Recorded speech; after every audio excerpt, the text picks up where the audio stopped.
தோழர்களுக்கு அன்பு வணக்கம். இன்றைக்கி நிலைமைக்கு தமிழ்நாட்டுடைய அரசியல் சூழ்நிலை ஒன்றும் பெருசாக சொல்லிக்கிற அளவுக்கு இல்லை.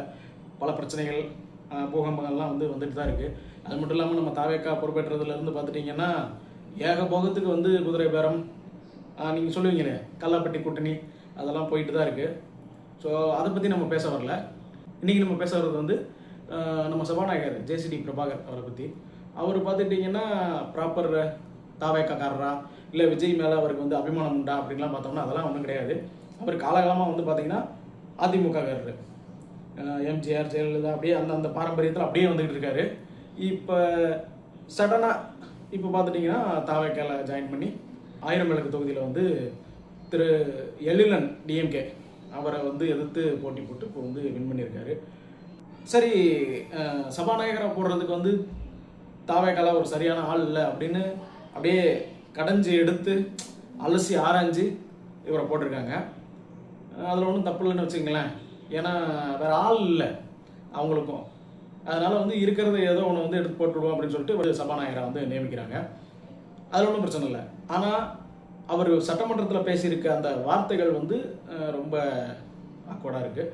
என்னன்னு கேட்டுக்கிட்டிங்கன்னா, நம்பிக்கை வாக்கெடுப்பு அது நடக்குது. ஸோ தாவேக்காவுக்கு 144 வாக்குகள் வருது. ஸோ அதுக்கு வாழ்த்துக்கள் தெரிவிக்கிறாங்க. ஸோ அதெல்லாம் ஒன்றும் பிரச்சனை இல்லை. ஆனால் நிரந்தர முதல்வர் அப்படின்னு சொல்லி விஜய் புகழாரம் சொல்கிறாரு. இது வேற யாரோ கட்சிக்காரங்க சொல்கிறாங்க, இல்லைனா ஒரு எம்எல்ஏ சொல்கிறாரு அப்படின்னா அது வேற விஷயம். சபாநாயகர் அப்படிங்கிறவர் ஒரு பொதுவானவர்.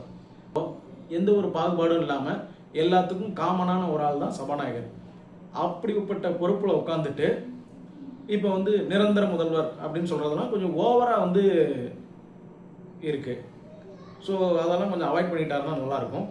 அது மட்டும் இல்லாமல் ஃப்ளோர் டெஸ்ட் நடக்கும்போது கொரோனாவை நான் அங்கீகரிக்கலை அப்படின்னு சொல்லி அதிமுகவுக்காக பதில் சொல்லி, எந்த கட்சிக்குமே கொரோனாவை அங்கீகரிக்கலை அப்படின்னா அப்புறம் எப்படி ஃப்ளோர் டெஸ்ட் பண்ணுறாங்க? ஒரு கட்சியினுடைய கொரோனா தான் இத்தனை பேர் நம்மளுக்கு நம்ம கட்சியில் இருக்காங்க, இவ்வளோ பேர் நம்ம சப்போர்ட்டர்ஸ், இவங்க தான் நமக்கு வாக்கு தெரிவிக்க போகிறாங்க அப்படின்னு சொல்லிட்டு முன்னாடியே தலைவருக்கு சொல்லுவார். இதில் இந்த கொரோனாவை மீறி வேற யாராவது மாற்றி வாக்கு செலுத்தியிருக்கும் பட்சத்தில், கொரோனாவை மீறி வேற யாராவது வாக்கு செலுத்தியிருக்கும் பட்சத்தில் அந்த கட்சியில் யார் மாற்றி வாக்கு செலுத்தினாங்களோ அவங்களுடைய பதவி பறிக்கப்படும். அதாவது கட்சி தாவல் தடை சட்டத்தின் கீழ் அவங்க எம்எல்ஏ பதவியிலிருந்து நீக்கப்படுவாங்க.